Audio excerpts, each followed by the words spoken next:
Hello, welcome to the next video in the What Do I Do With That Hook series. And today we're going to have a look at doing our second row. We're going to make some double crochet stitches and we're going to look at straight ends. Now we have here a row of half double crochet stitches that we made from the previous videos. Remember, that's a half double crochet stitch if you're using US terms. It's half treble if you're using UK terms. And we're going to use this as our baseline to work our row of double crochet stitches into.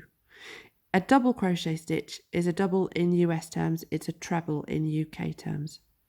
It's a nice stitch to use for straight ends because it's a bit taller than the half double so that you can see your stitches really easily. Whenever we are working backwards and forwards in rows and you're working right-handed, you'll work from the right-hand side of the row across to the left-hand side.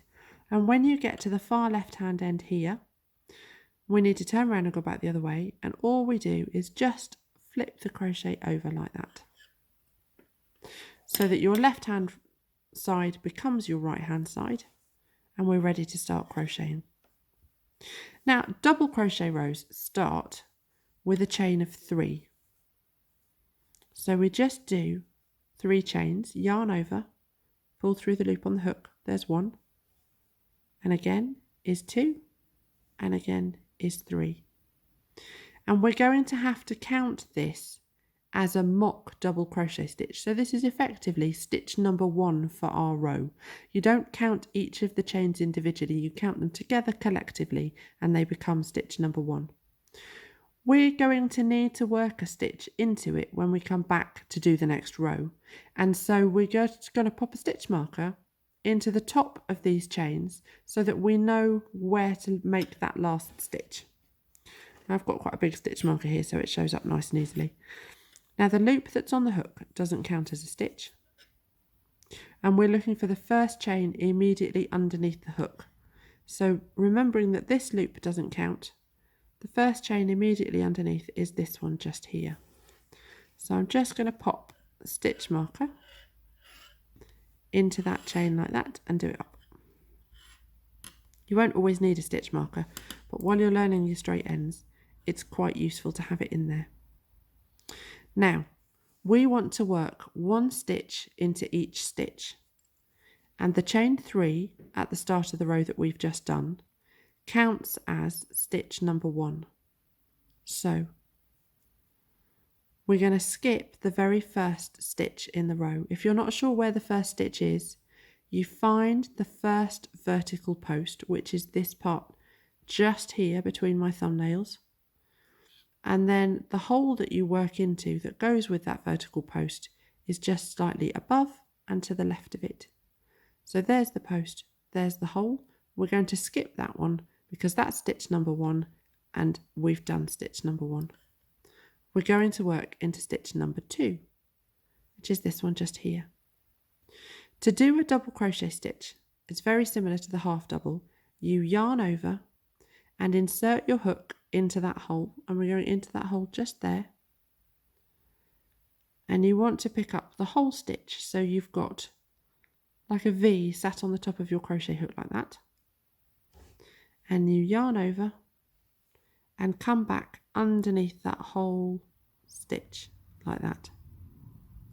And that gives you 3 loops on your hook. This time for a double, we're going to do a yarn over and just pull through the first 2 loops on the hook, like so. And that leaves 2 more loops on the hook. We do a yarn over and we pull through both of those 2. When you've just got back to having 1 loop on the hook, that's when you finish the stitch. So there's the stitch worked into the hole there. We're going to find the next hole along, which is this one just here, and make another stitch into there. We go yarn over, insert your hook into that stitch. Remember, you want to have the V sat on top of your hook there like that. Yarn over and come back through like so. 3 loops on your hook. Yarn over through 2. Yarn over through 2. And there's our next stitch. The stitch that we've just worked into is gone a little bit larger because we've worked into it, so we're looking for the next one along from there, which is just here. We go yarn over and into the stitch, yarn over back through, yarn over through 2, yarn over through 2. There's the larger hole with the stitch in it. Here's the next one. Yarn over into the stitch, yarn over back through, yarn over through 2, yarn over through 2. Now I'm going to keep doing that all the way down to the end of the row, and I'll show you what happens at the end of the row when I get there. So I've got down to the end of the row and I've got one last stitch to go, and it's going where the stitch marker is, because this was the top of my starting chain from the previous row. So you can either work the stitch with the stitch marker in, or you can take it out depending on whether you find it annoying or not. We're going to do yarn over and go in where the stitch marker is, like so. When you work into the starting chain, you want to make sure that you're picking up 2 lengths of yarn from the chain to make sure it holds it nice and tight. Yarn over back through, yarn over through 2, yarn over through 2. And that's our row of stitches. When you've worked into the stitch that's marked with the stitch marker, you can take the stitch marker out, ready for the next row. And we're going to have a count of these stitches so that we can see how many stitches we've got. And when you're counting a double crochet row, you want to count the vertical posts. So these parts here. And you can give them a good pull apart so that you can see fresh air between them, and then you can count them really easily. So we've got 1, 2, 3, 4, 5, 6, 7, 8, 9, 10, 11, 12. And the aim will be to have 12 stitches at the end of the next row too.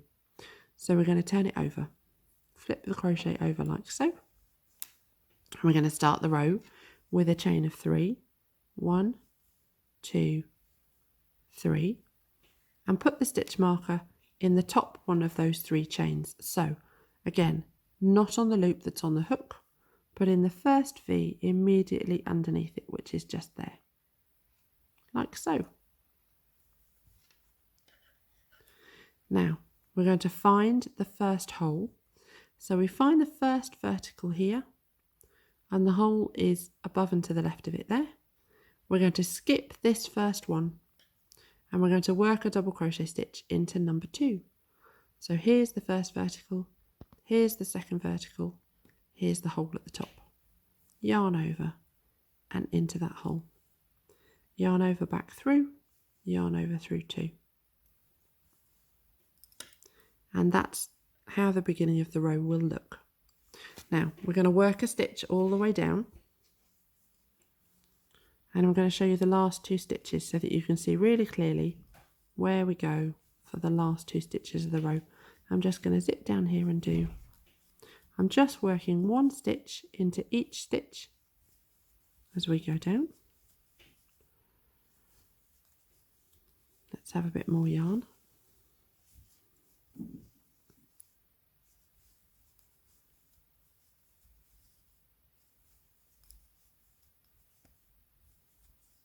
We're getting towards the end of the row now. We've got 3 stitches left. 1, 2, 3. So we're going to go into this one. Now the ends of the rows can trip people up slightly because we've got 2 stitches left. But sometimes it's very easy to miss the penultimate stitch, which is this one just here. The easiest way to make sure that you've found it is to use the stitch marker to pull it so that you can see both of the last 2 vertical posts. And then you need to find the hole at the top of this vertical post, which is just there. If you are missing a stitch in your row, this is very often the place it goes missing. So we put 1 stitch in there. Let's make sure we've picked up the whole stitch, so you've got the whole V on the top, like that. And then just 1 last stitch where the stitch marker is.